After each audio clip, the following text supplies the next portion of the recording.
Welcome to Midlife Matters, where we celebrate women's wisdom and wit. I'm Georgianne Lucier, your host, and I'm delighted to introduce today's guest, Nancy Jakiela Benson, who is a local businesswoman with a family-run business, as well as a family historian. And I welcome you, Thank Nancy. you. Very happy to be here. Great. You have built a successful family business, and you are, as I understand, the operations manager? Yes. Okay. And you told me a very interesting story about when you were young, going to your grandfather's paint store. My father's. Right. Oh, your father's. My father's okay. paint store. Oh, closer. All right. In Meriden, locally. Correct. And your mom was involved with bookkeeping? Yes. And then you learned some customer service skills as well? I did. I would go up there and I would type the invoices for the paint store. Okay. Yeah. So from those childhood beginnings or teenage, how did that influence what business you ended up going into? My mother did go to school for business, for bookkeeping. That the books were around. I'd look at the books, the accounting books and that sort of thing. And my father had worked at the business for a long time and then purchased it. Okay. So it, became something that was very important to them. And that's why she would go and help with the bookkeeping and that sort of thing. Yeah. And I just seemed to have a natural bend toward business and secretarial. I learned how to type on my aunt's portable typewriter. So I just really liked it. I just really caught on. And then in high school, took shorthand in accounting. Oh, I took shorthand as well. I loved it. So I did. You must be very detail-oriented. Yes.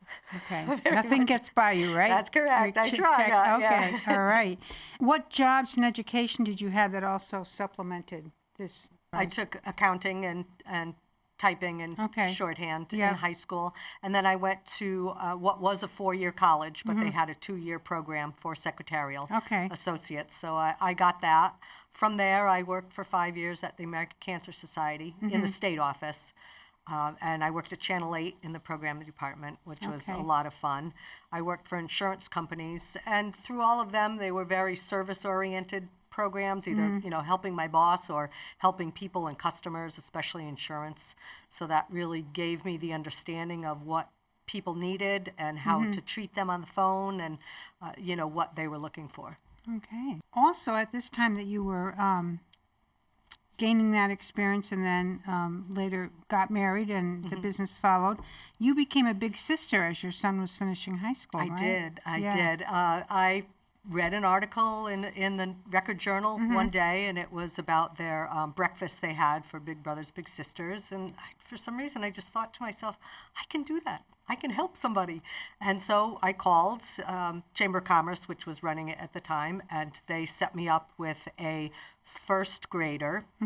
And we were in this in-school program for 2 years, and they discontinued it. And because he lived in Wallingford, and we really enjoyed each other's company, we decided to just go full-time. Nice. I saw him every week for the next 10 years. Wow. And so even, throughout high school, we still stayed in touch. Correct? I'm thinking that he's now working in your family business? He is. 2 years ago, he was looking for a job, and he called, and my husband said, "You're lucky because we need a carpenter." Okay. So he came to work for us. He's with a really great guy. He's one of 2 people in a crew. He's just gained so much experience and so much knowledge, and he's just really confident in everything he does. And it's just a thrill to see him every day.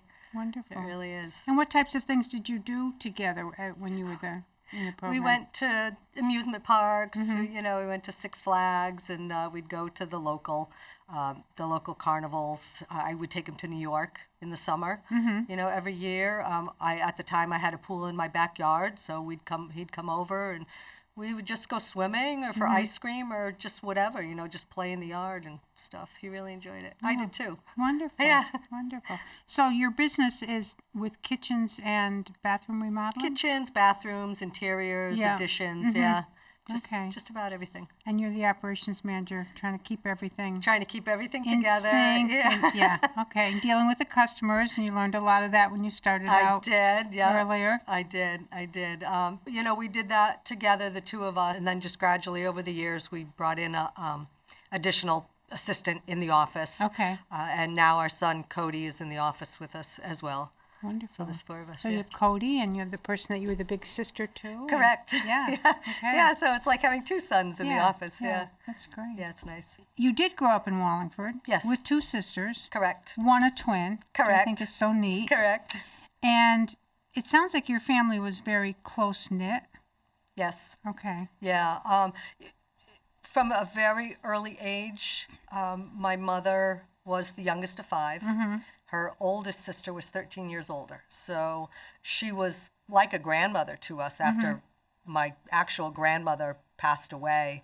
And, my mother would take them shopping, and we would go down there on Sundays and bring in the newspaper. So we always stayed very close, and family holidays, everybody got together, all 5 of her siblings and all their family members, so even birthdays. We had family birthdays with my cousins and my aunts and uncles until we were 18 years old. Okay. So I know it's a lot different now, but that just made it so that I carried on the tradition of family. Family is just really important. And my father's side of the family, we're all very close with them too. Wow, wonderful. Yeah. Yeah. It helps that everybody grew up in town too. Yeah. But you weren't always living in Wallingford, were you? I was not. You took a little detour. I took a little detour. So tell us about that. Yes, I took a little detour. Well, my mother passed away in 1987. It was the year that my twin and I turned 27.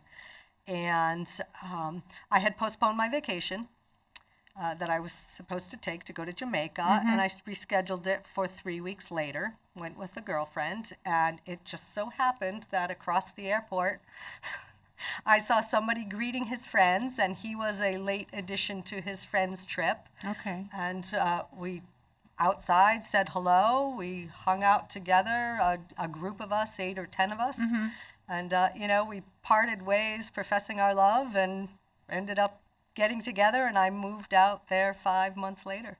Out there being? Out to California. Okay. Out to California, and we got married a year later. Neat. Yeah. Yeah, so it'll be, I believe, 36 years this year. Okay. Yeah. Well, that's an important thing to remember. Yeah. So what were you doing while you were out in California?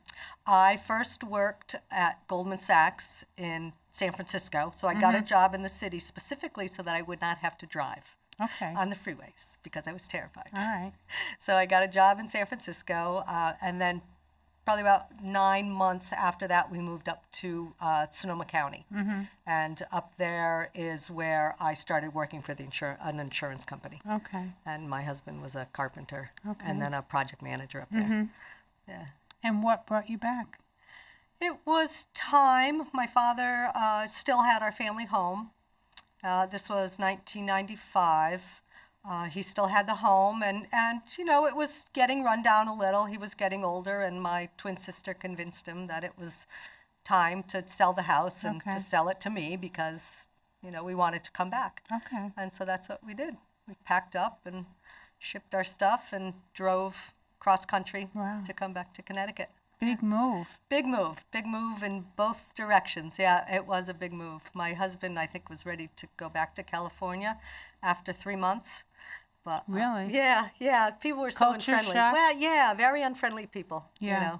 New Englanders. But right. But he's gotten used to it. He knows probably more people than I do. Okay. I know we chatted about this. Your husband's not originally from California, right? He is. His family was from Oklahoma. Okay. Oh, yeah. Oklahoma. Oklahoma, yeah. His parents are from Oklahoma. So that's that Midwestern friendliness, which I shared my mom from Kansas. Correct, yes, that's big correct. Cultural difference when I've gone out and visited family in the Midwest. Yeah, definitely. Mideasterns certainly can seem standoffish. Right. And a lot of people from California are transplants. Okay. Too. So there's that, friendliness there too. Okay, because people... Yeah, kind of free to make new relationships. The insurance company that I worked at, I think out of the 6 women that worked together, only one of them was originally from California. Okay. So we just came from all over. So that must have been a growth experience for you. It was, yeah. The whole thing in general was just, moving to California, finding a job. Yeah. Finding a job, it was, certainly before the time of computers. Yeah.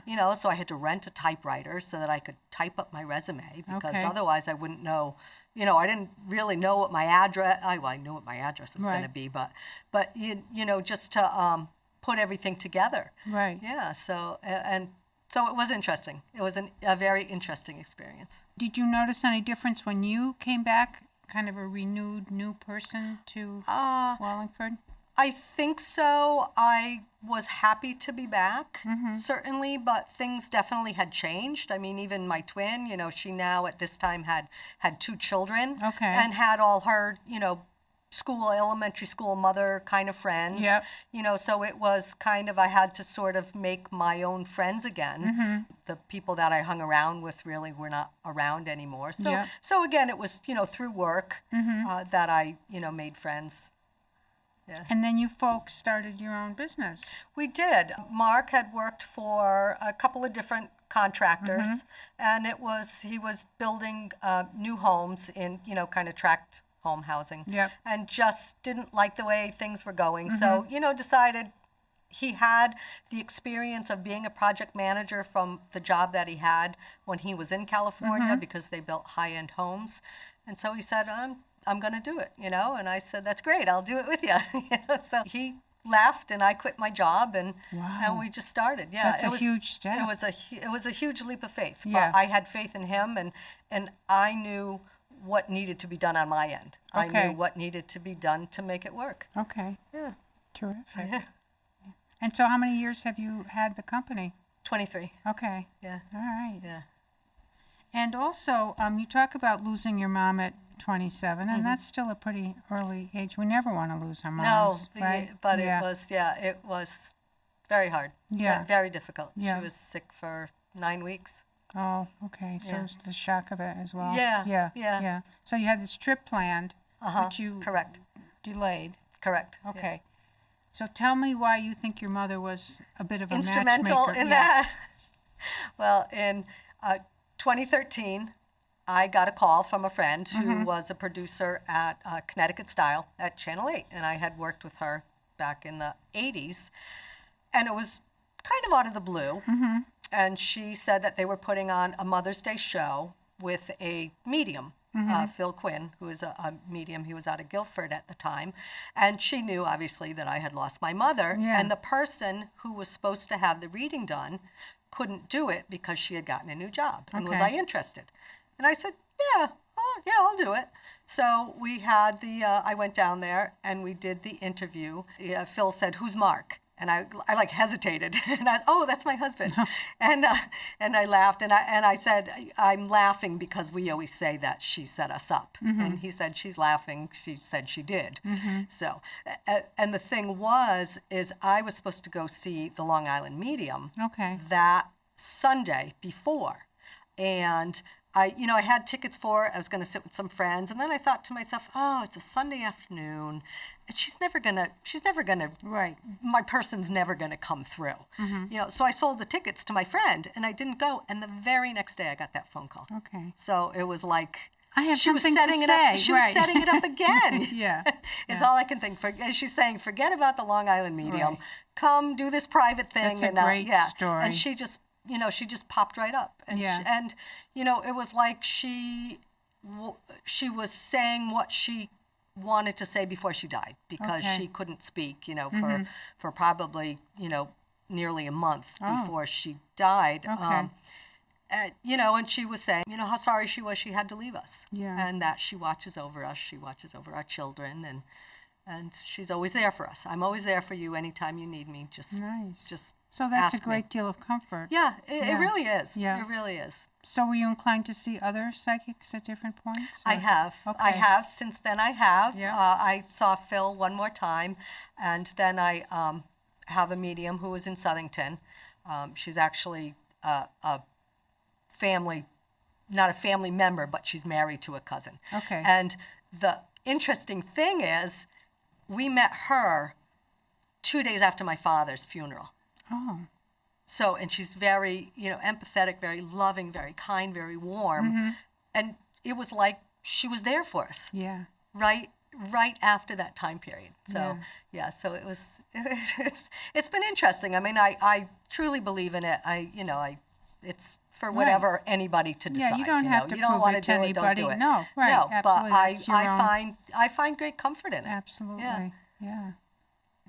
That's a remarkable story, actually, with all the coincidences or not, right? Right. Yeah, it really is, So you have a lot of different hobbies, and you're always learning. I am, and yes. I'm sure our viewers would like to hear about what you've been up to. Right now, I am doing Spanish lessons through Duolingo. Okay. So I'm like 90 days, So that's 90-day streak. That's an online? That's online. Okay. Yeah. I started taking piano lessons in 2017. Went to a program, a women's program, and it was, what is something that you would like to try? Mm-hmm. Well, I'd like to play piano. Can you institute that? Yeah, I think I can. Nobody's home except my husband and I. Mm-hmm. So I started taking piano lessons. Very quickly got a piano. And, I stopped taking the lessons, but I still play. I still sit down and play and practice my songs and stuff like that. Yeah. And I started doing, family history, family stories. Mm-hmm. My aunt gave me a lot of the pictures, my Aunt Tootsie, who was the family historian. Okay. We've sat down in the past. She's, gone now, but we used to sit down and she would tell me stories and name the people in the pictures. Mm-hmm. So that helped. That was in the early 2000s, really, at the infancy of Ancestry.com. All right. So, it was a lot of mailing letters to people that you think you might be related to. Yeah. Or, mailing, money to the town clerk's office to get birth certificates, mm-hmm. death certificates, that sort of thing, and to just kind of piece it all together. And then when I started, I think it was in 2016, I started a family blog. Mm-hmm. It's called All About Family. And I tell stories about all the different family members and what they went through, mm-hmm. and share pictures. And the reason why I do that is because a few years prior to that, my cousin and her family who live in Morocco came. And so we started a family Facebook page. Mm-hmm. And I thought, well, let me just share this with family members, because all, my son and my nieces and nephews and everything, it's something that they can read and understand our family, and really know who we are. Right.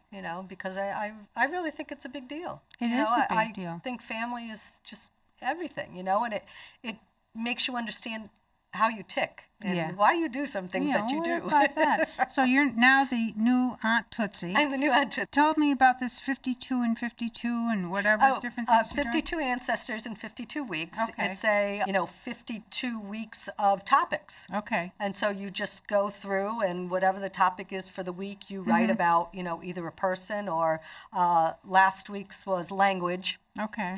So I talked about just taking Spanish lessons with Duolingo, and realizing how difficult it is, and then thinking about our ancestors that came in the early 1900s speaking Polish or German, right? And and where you don't have online stuff that you can go learn the language. There's no English as a second language program for you, right? So it must have been very difficult for them. I have from the 50s, when my father's family had come over, decades before that, a little book of, it was Hungarian, but common phrases. Oh, okay. Where can I buy a hat?